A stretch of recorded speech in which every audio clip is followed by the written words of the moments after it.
A tocar d'unes atípiques santes de Mataró afectades per la Covid-19 ha fet que una de les activitats imprescindibles i prèvies a la festa major sí que es pugui celebrar, això sí, d'una manera diferent. Es tracta de la mostra de gegants que es podrà gaudir aquesta setmana als comerços del casc antic de Mataró. 42 botigues han ofert els seus locals per poder exposar les emblemàtiques figures fins al dissabte 18 de juliol. Van intentar entrar-ho, però no podien.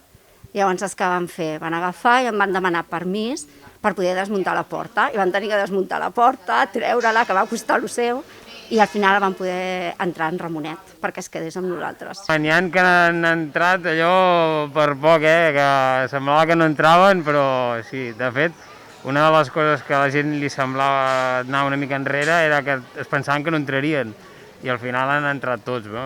Home, van estar, jo crec que una horeta i mitja ben bé, Sí, i eren 4 per retomar-se, perquè no és que pesi molt, però ha voltat molt. I està desmuntada, en realitat.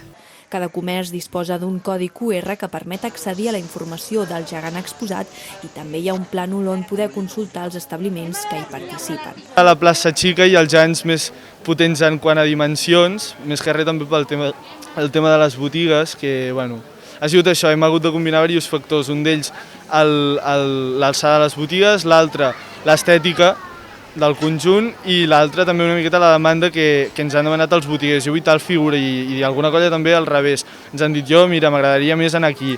Es tracta d'una iniciativa que vol impulsar la cultura gegantera de la ciutat alhora que pretén ajudar a la dinamització econòmica de la zona. I la iniciativa és genial, sobretot la canalla, que veus que els encanta, donen molta vida a les botigues també, al carrer. És una ruta molt guai, la veritat. I la idea una mica va ser aquesta, dinamitzar i a més aprofitant el tema dels gegants que tira molt per reactivar tot. Le da mucha vida al centro, los niños están súper contentos, se paran, se ríen, están aquí a tope, así que sí, me parece una iniciativa increíble. Sí, jo trobo que s'hauria de fer més coses així, i més en el centre, no? Perquè agrada molt, i més als gegants. Els gegants és una cosa molt típica de Mataró, i llavors tothom ho disfruta, dona vida. Un cop finalitzada la mostra, les figures descansaran a Can Marfà, on també es podran visitar.